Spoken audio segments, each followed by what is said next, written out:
betrayal of my MBA fund and my parents' scheme, justice, karma, and Uncle Jake's ruthless plan.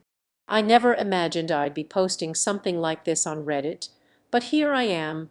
Recently, I've learned that my parents had embezzled my $120,000 MBA fund to help my sister Ashley, 35, and her fiant Nathan, 37, purchase a house. I'm still trying to comprehend the extent of their betrayal, and the entire scenario feels unreal. Allow me to walk you through the first part of this nightmare. Dad's parents, my grandparents, were extremely well off and always placed a high priority on education. They were traditional in the finest sense of the word. They valued hard work, saving money, and making long-term investments. I didn't get to visit them often because they lived in a different state, but whenever we spoke or met, they expressed concern for my future. Education is the one thing nobody can ever take away from you, my grandmother used to say. And now I see how ironic that is. My grandfather died 3 years ago following a brief illness. Even though it was awful, Grandma was still with us. She was the family's pillar of support, recognizing every birthday and accomplishment, and sending heartfelt cards and care packages. We lost her last year. On the day of her death, I was sitting in my apartment, going over every letter she had ever sent me. At the time, I had no idea that she and Grandpa had been constructing something much larger for my future. Each letter included life lessons and typically a modest check for my education fund. The allocation seemed fair when their will was read. My parents inherited their savings and home. Ashley received family treasures and all of Grandma's jewelry, which was valued at tens of thousands of dollars. A sizable education fund was bequeathed to me. This money was to be used only for my schooling, according to the will. My parents were assigned to oversee the fund until I needed it. Because I was already employed, I was grateful that my grandparents had given my future such serious consideration. I never imagined my parents would tamper with the fund. In retrospect, though, I should have recognized the warning signs. Ashley has always been the family's golden child. Even from my earliest memories, it's hard to say without sounding resentful, but she was the one my parents loved most. She was gifted, diligent, and unique. I can still clearly recall graduating from high school. I had recently won a prominent science competition, received a full scholarship to college, and was valedictorian. My parents were on their phones, hardly paying attention. When I looked out at the audience during my speech, they were ecstatic. Yet, when Ashley, who had already dropped out of college twice later, revealed that she was considering a career in teaching, they exclaimed, "You're simply amazing with kids." I received only a brief acknowledgement for my accomplishments that day. This trend continued throughout my life. I worked hard to land a position at a well-known company.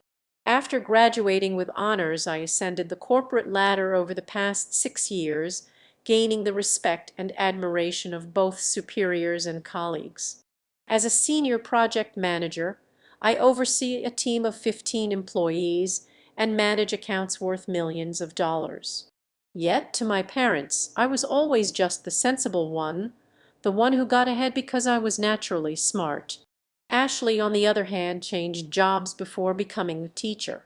Nathan is the head zookeeper at our local zoo, and Ashley now works as the kindergarten administrator at a small private school. I have no personal problems with them. They're decent enough people, and they seem content in their careers, but their combined income is meager at best. For the past year, they've been discussing the necessity of purchasing a home nonstop. Every family meal became a debate about the cost of real estate and how they were throwing money away on rent. They would lament the unfairness of the market while admiring homes well beyond their means. Even though Ashley and Nathan are in their mid-minus 30s, they're still viewed as young people in need of assistance.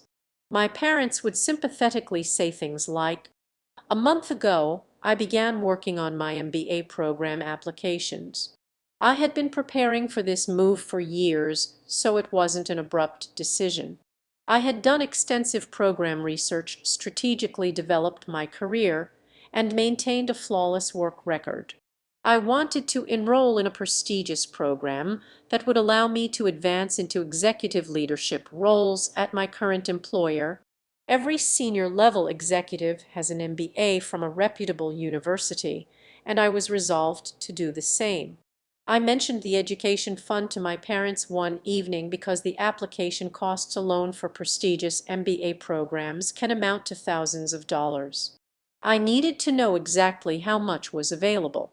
My first genuine red flag should have been their response. "Don't worry about it," my dad murmured, shifting uneasily in his chair. "Just focus on your applications for now. We'll talk when the time comes." They then abruptly shifted the conversation to Ashley and Nathan's house hunting. I initially tried to dismiss it, thinking they were just being clumsy with the paperwork. But something didn't feel right. I brought it up again more bluntly a week later, clarifying that I needed to know if the funds were available because I had to budget for applying to multiple prestigious schools. That's when they dropped the bomb. "We used the MBA money for Ashley," my mother said casually. "She's purchasing a home with Nathan." I thought I must have misheard.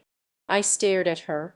My dad added that Ashley needed it right away and that it wouldn't be fair for me to get a free ride when Ashley had worked so hard with student loans. When I asked her to repeat herself, I went crazy. I'm not proud of my response, but it was the release of years' worth of repressed annoyance. I insisted on knowing how they could harm me like this, and how they could embezzle the funds my grandparents had set aside expressly for my schooling. The will had been clear about how that money was to be used, so I pointed out that it was prohibited. My mother simply shrugged and said, "You'll figure it out. It's not as though you can't borrow money like everyone else." They pretended they had done nothing wrong and acted as though neither my future nor my grandparents' wishes mattered. I then brought up the possibility of taking legal action. Even though I'm not a lawyer, it's clear that what they did was unlawful. And what did they do? They chuckled. They laughed aloud.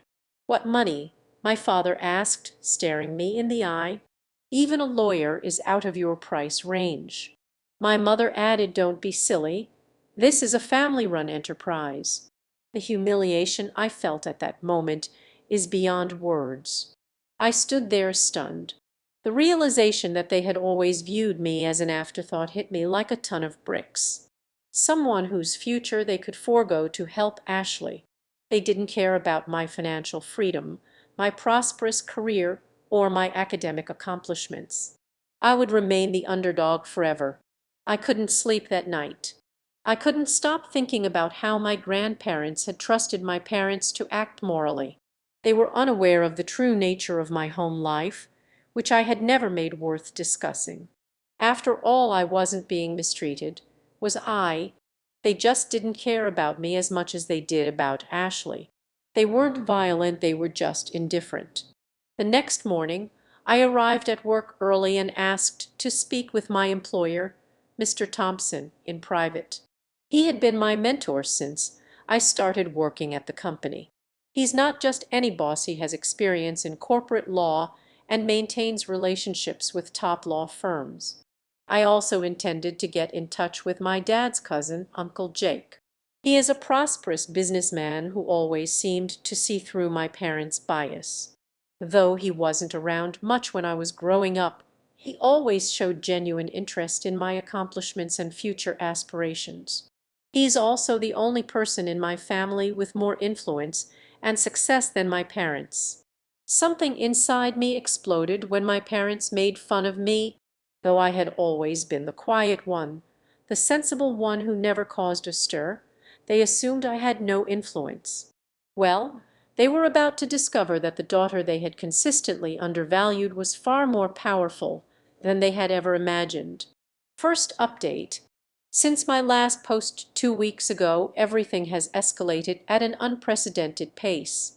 I was honestly not expecting things to move as quickly as they have, but I suppose once you start pulling at the threads of deception, they unravel fast. Let me start with the legal side of things.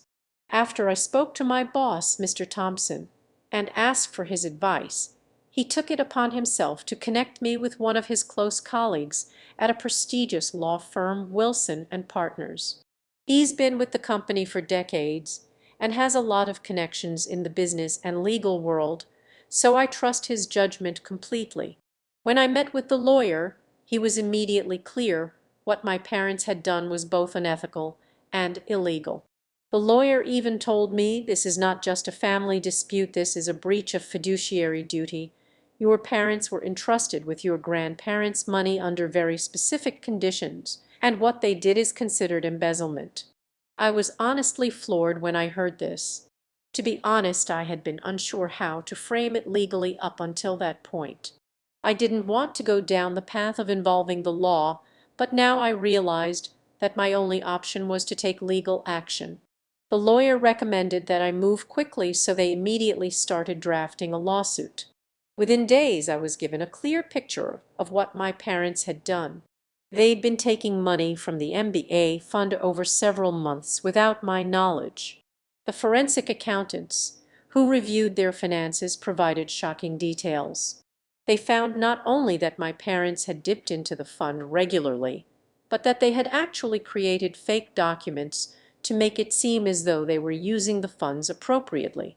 There were falsified receipts and paper trails of transfers that had never occurred. One of the most jaw-dropping moments for me was when I saw a loan agreement supposedly signed by my grandparents, stating that they had approved a loan of $50,000 to my parents. Of course, this was entirely fabricated. It wasn't just a breach of trust, it was a full-scale manipulation of family resources.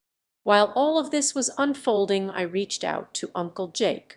As I mentioned in my previous post, Uncle Jake has always been a bit of an outsider in the family, but he's someone I've always been able to rely on. I hadn't spoken to him much over the years, but I reached out to him on LinkedIn and sent him a private message explaining the situation briefly. I wasn't sure how he would react, but I knew that if anyone could help me, it was him. To my surprise, he called me the moment he saw my message. "I knew your parents were dodgy with money," he said without any hesitation, "but this is beyond anything I could have imagined." Jake was furious on my behalf. He immediately assured me that he would do whatever it took to fix the situation, and that he had connections in both the legal world and financial institutions that could help. He even offered to cover any legal fees and agreed to take the lead on the case. With his help, we quickly assembled a team of lawyers and forensic accountants to dig deeper into my parents' financial history. Jake wasn't just a businessman, he had a knack for reading people and spotting fraudulent activity. Within 48 hours, his team had already uncovered that my parents had been pilfering from the MBA fund for several months, and their transactions were anything but innocent. Jake made it clear that he wasn't playing around. We weren't going to let my parents get away with this. He had me gather all communications I'd had with my parents regarding the MBA fund, and we began compiling evidence of their lies. I felt a mixture of anger, disbelief, and relief. On one hand, I was infuriated by what my parents had done, but on the other hand, I finally felt like I had the tools to fight back. One of the first actions Jake took was to contact my parents' attorney to inform them that we were pursuing legal action. That led to the first significant confrontation. It was on a Friday morning when I received a call from the lawyer. They seemed to be trying to negotiate some kind of settlement to avoid a lawsuit. "We understand your concerns," they said, trying to be conciliatory, "but if you agree to let this go—" I couldn't believe what I was hearing. They didn't even seem to grasp the gravity of the situation. They were offering me crumbs, hoping I'd let them off the hook without facing the consequences. Jake, however, was having none of it.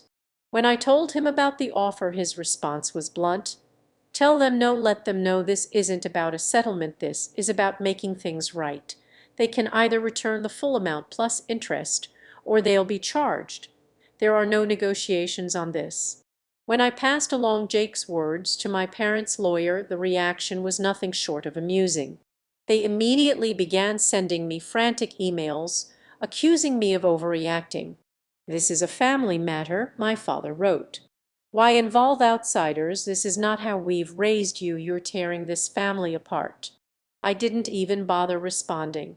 I forwarded all their communications to Jake's team. At this point, I was just watching the storm unfold. They had no idea what they had just unleashed.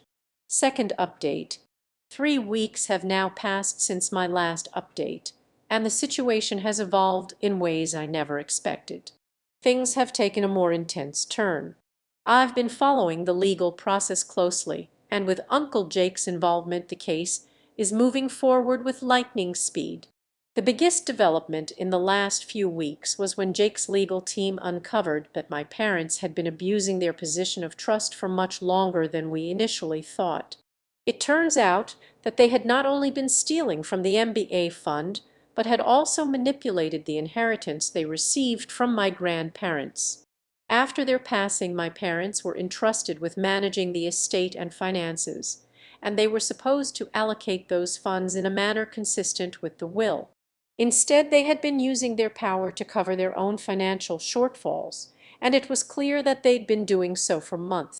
The forensic accountants came back with damning evidence showing that they had been siphoning off funds from my grandparents' estate, essentially robbing both me and my sister. The most shocking discovery was a forged document my parents had. This fabricated agreement claimed that I'd voluntarily decided to give Ashley the money to help her buy a home. I had never seen such a document, let alone signed anything. But my parents had forged my signature and used it to further their deception. As if this wasn't enough, the accountants also found evidence that my parents had taken out loans under my name, which they then used to fund various projects for Ashley and Nathan, including their down payment on the house. My heart sank as I realized the depths of their manipulation. At this point, Uncle Jake became even more involved. He had already made it clear that he wasn't going to let my parents get away with this, but now he was furious. Not only had they betrayed me, but they had also committed fraud and destroyed my grandparents' legacy. Jake's legal team was quick to file a lawsuit against my parents, claiming embezzlement, fraud, and breach of fiduciary duty. Jake had the foresight to involve not just estate lawyers, but also a team of experts in corporate law, fraud, and financial mismanagement. Together, they quickly assembled a case so airtight that even my parents' best lawyer couldn't have found a way out. But the battle didn't stop there.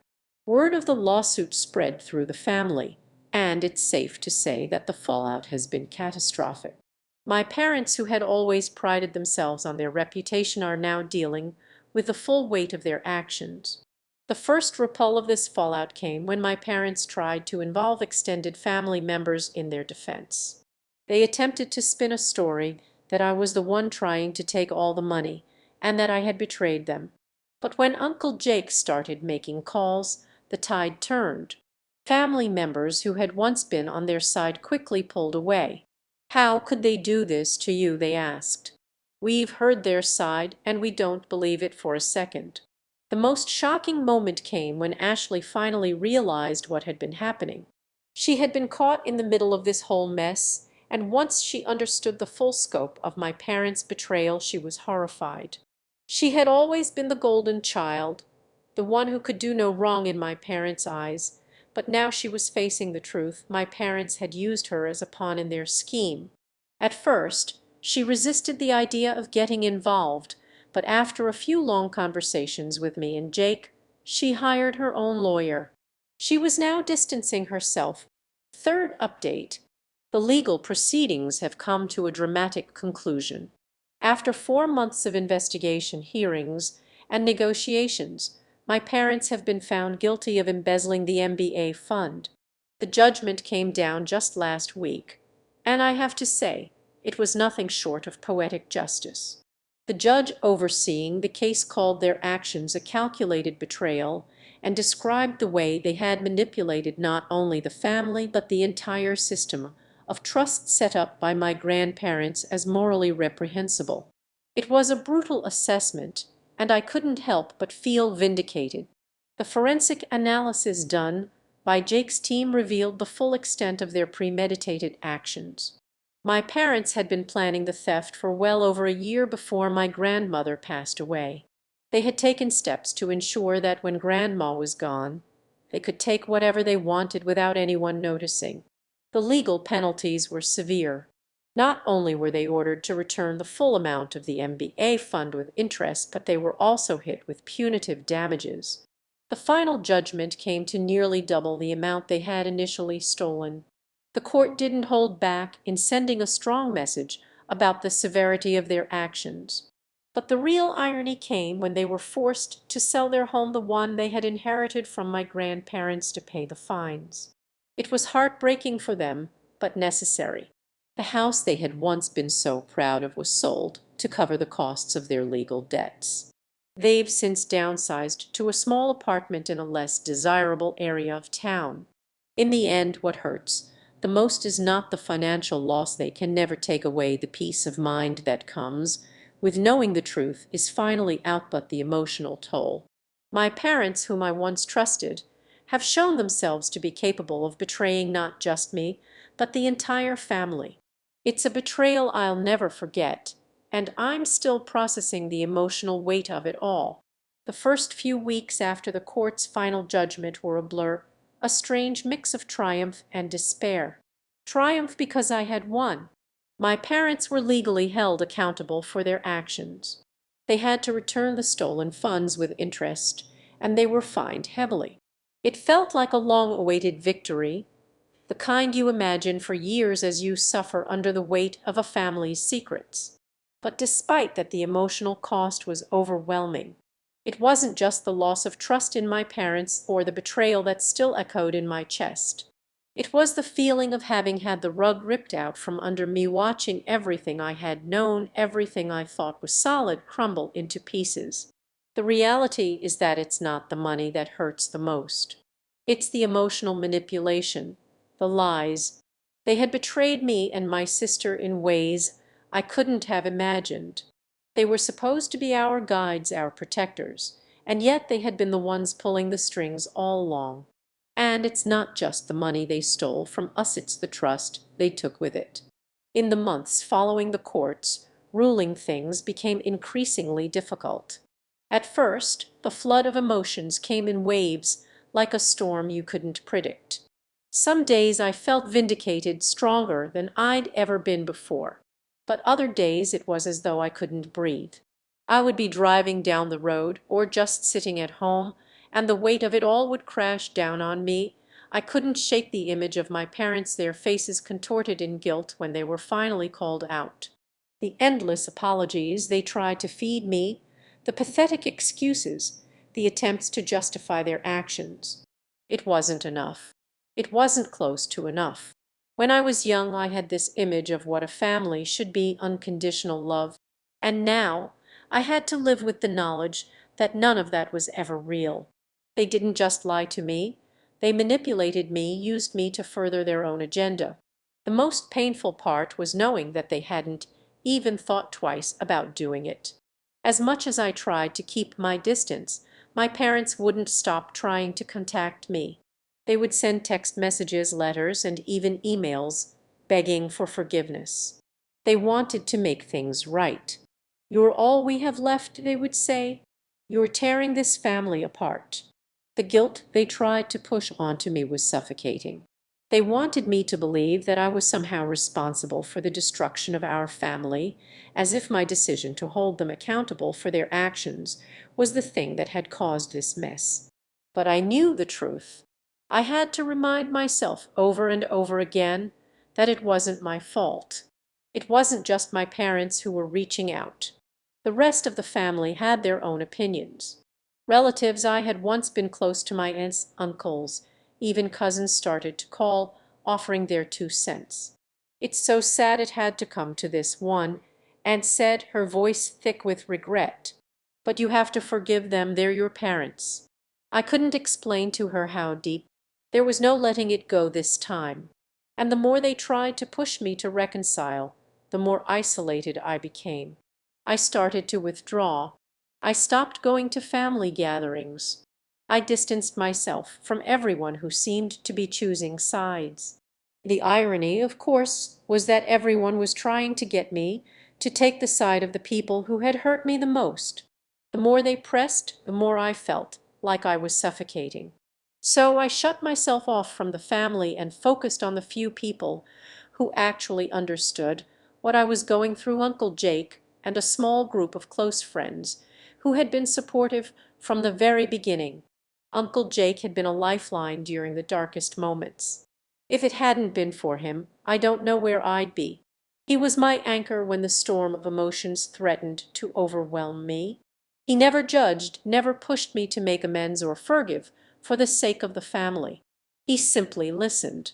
He was the first person I could actually talk to about the depth of my hurt, about the anger I felt every time I thought about what my parents had done. But Jake wasn't just offering emotional support, he was also working tirelessly behind the scenes. After the court ruling, he had immediately begun securing the funds needed to recover the stolen MBA money. He was meticulous about it, ensuring that every penny was returned to the trust my grandparents had set up. He kept me in the loop about the progress, sometimes sending me updates with long emails detailing the process.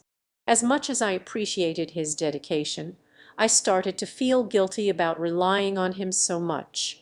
He had his own life, but Jake insisted that this was personal for him too.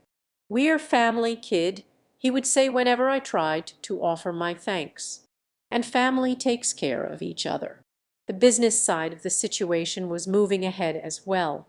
Jake had been in contact with my parents' attorney, negotiating a deal to ensure the full restitution was paid. It wasn't just about getting the money back, it was about sending a message. There were times when I couldn't believe how methodical Jake had been, how calm and composed he was as he dealt with everything, even when I was falling apart. He wasn't just doing this for me, he was doing it for the legacy of my grandparents too. The trust they had put in my parents and the damage that had been done had to be repaired. He made sure that every financial detail was covered and that my parents couldn't escape the consequences. One thing that Jake made clear to me was that I had to be prepared for what came next. "This isn't just about money," he'd say. "Your parents have already lost everything they cared about." And he was right. While I was slowly piecing my own life back together, the ripple effects of the court case continued to crash against the rest of the family. As I had feared, the fallout was brutal. The family was divided, and not just between me and my parents.